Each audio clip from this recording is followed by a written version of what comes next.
If you don't know what you're doing, you can get yourself in a lot of trouble. So what we're going to give is an overview of the probate process to keep you safe. So what is probate? Probate is nothing more than a court process, a legal process whereby the estate, what is an estate? The goods, the owned possessions of a decedent. What is a decedent?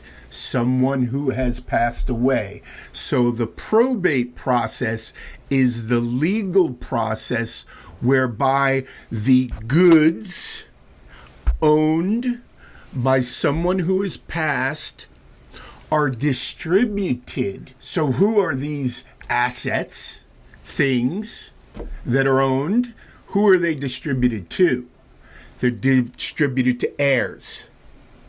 They're distributed to beneficiaries, and they're distributed to creditors. A creditor is someone that the decedent has owed money to, so they got to get paid off. So all the creditors have to get paid off during the probate process.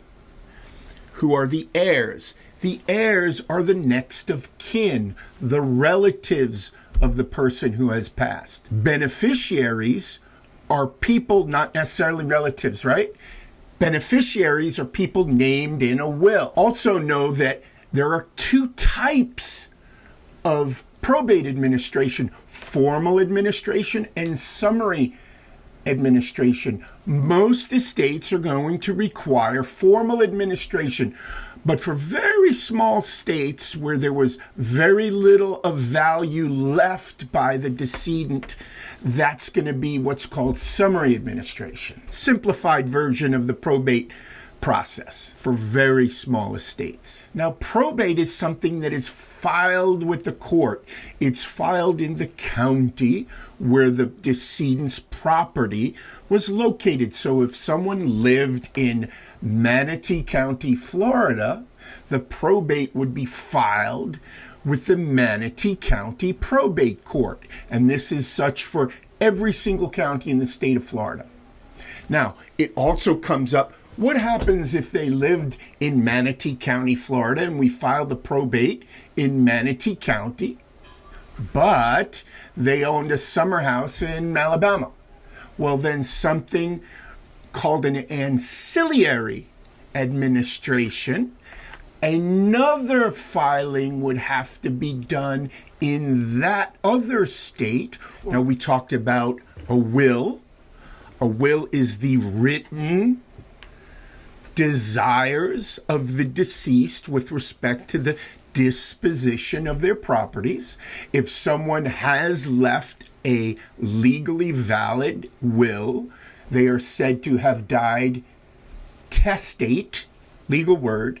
If there was no will, they died intestate. Now, who's in charge of all of this in Florida? Well, in conjunction with your probate attorney's advice, the personal representative of the estate, sometimes called an executor to an estate, is responsible for all of the duties required to close out that estate, to close out the probate process. This person is appointed by the court, and they get papers, letters of administration, or sometimes called letters testamentary, and this gives them power over all the property and duties with respect to that estate. Prior to any property being distributed, the probate judge must be satisfied that all parties have been paid, they've received proper notice first, that creditors have had a chance to respond and make their claims, and that any valid claims have been paid off, and that any disputes that may have arisen are also resolved. All of this must take place before the estate can be closed out. By the way, the details of all of this are chapters 731 to 735 of the Florida statutes. You can find them online. We said that a court-approved personal representative is responsible for administering the estate. So what are the specific tasks? What are the responsibilities of a personal representative? Well, if you're going to be distributing the property of the estate, you're going to have to take an inventory of the estate. Maybe there's safe deposits that you have to look into an inventory. You have to figure out all the bank accounts, all the investment accounts. Notice has to be given to all creditors, potential beneficiaries, and heirs. Now, there's legal specifics to how all of this gets done, and that's why you're doing this as a personal representative in conjunction with your probate attorney. Perhaps the decedent was involved in a lawsuit, is being sued, or is suing. Now the personal representative takes over responsibility for any litigation. If there are any taxes that are required to be filed and paid, the personal representative is responsible for that.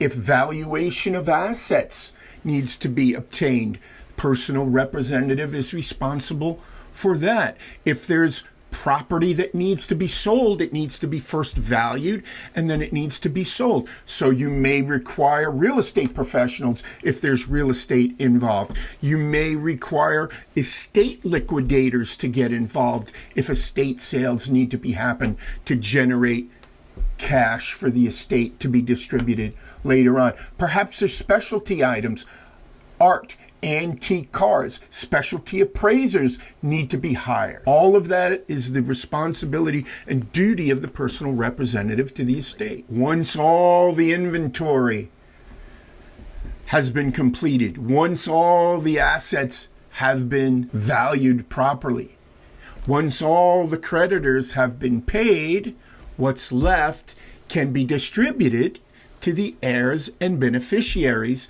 and once it's complete and with court approval, you now close out the estate. To get a detailed report, just look for the link below. It'll explain all of this in much greater detail. And you could also visit our website, floridaprobateMadeSimple.com, floridaprobateMadeSimple.com. And you might want to check out our next video.